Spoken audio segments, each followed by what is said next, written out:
Parliament plays an important role in keeping the government accountable for its action, but it is still not achieving its full potential.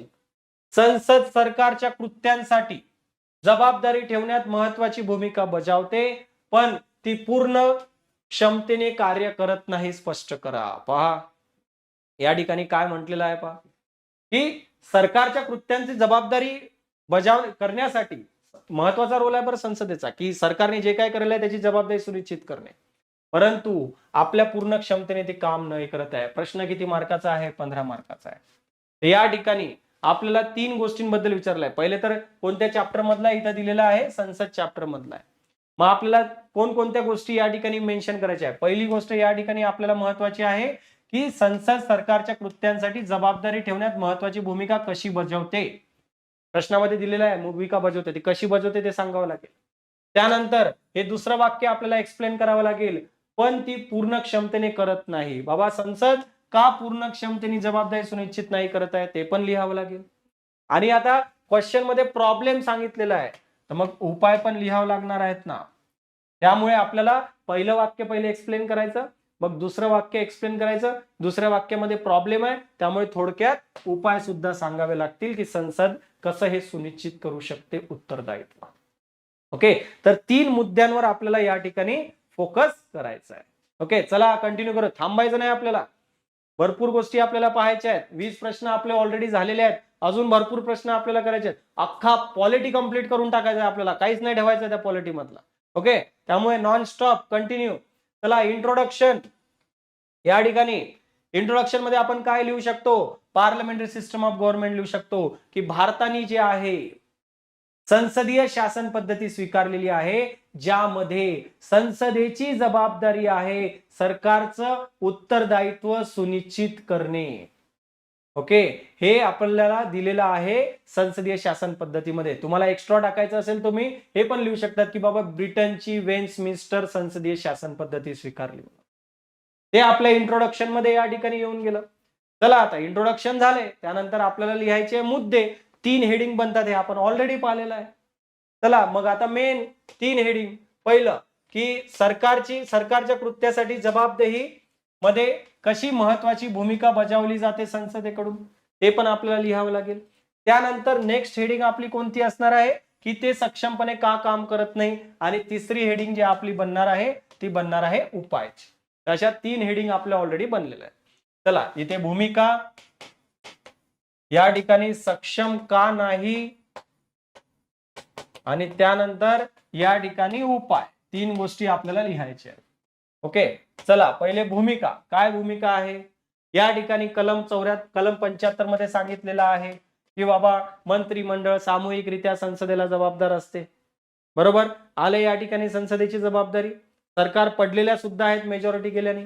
Deve Gowda यांची सरकार पडली, VP Singh पडली, चंद्रशेखर पडलेत, त्यानंतर आय.के. गुजराल पडलेत, मोरारजी देसाई, चरण सिंग, सगळ्या सरकार पडलेल्या आहेत मेजॉरिटी गेल्यामुळे, सामूहिक जबाबदारी गेल्यामुळे.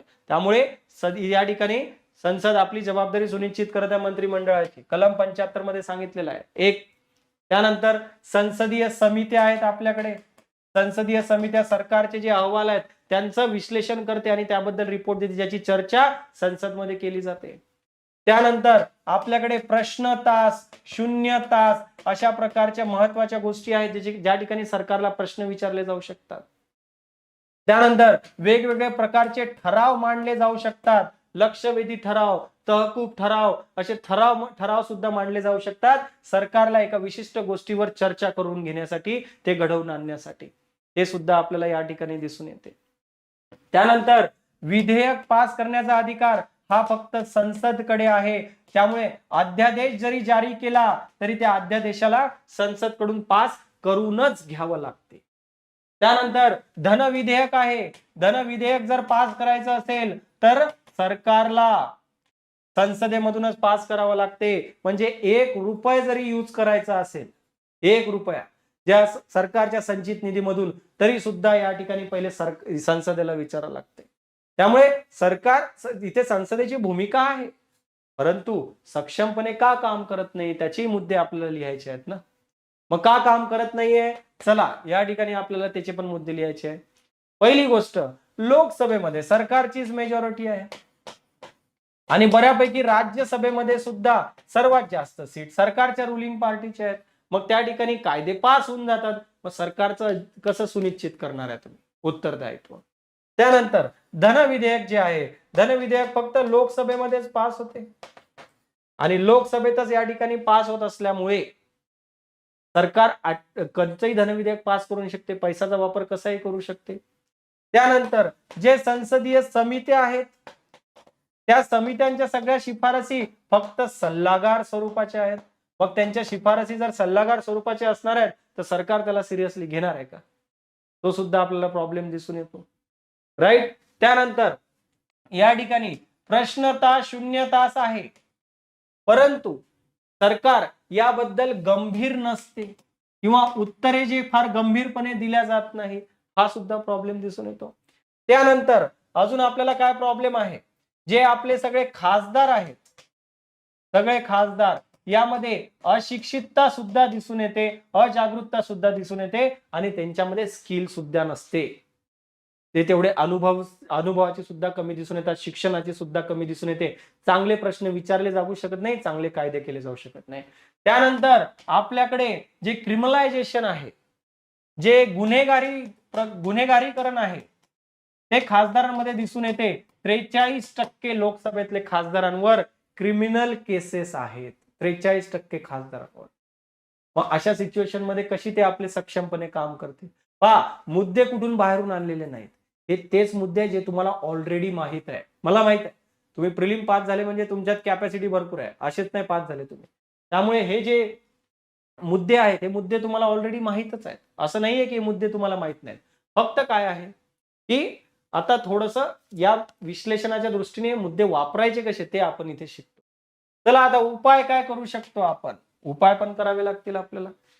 काय उपाय आपण करू शकतो? या ठिकाणी राज्यसभेचे थोडेसे अधिकार वाढवले पाहिजे का नाही वाढवले पाहिजे? वाढवले पाहिजे. अर्थविधेयकाच्या बाबतीत थोडेसे अधिकार द्या. त्यानंतर आपल्याला जे आहे ट्रेनिंग द्यावं लागेल, क्षमता विकास करावा लागेल आहे आपला. कोणाचा? या खासदारांचा क्षमता विकास, की त्यांना संसदीय शासन पद्धतीबाबत थोडंसं ट्रेनिंग द्या, क्षमता विकास करा त्यांचा, चांगले प्रश्न वापरले जाऊ शकले पाहिजे. ते वेळ वाढवा. जे अधिवेशन भरतात 30-30 दिवसांच्या अधिवेशनामध्ये काय काम करणार आहे, वेळ वाढवा, थोडेसे कामं वाढू द्या.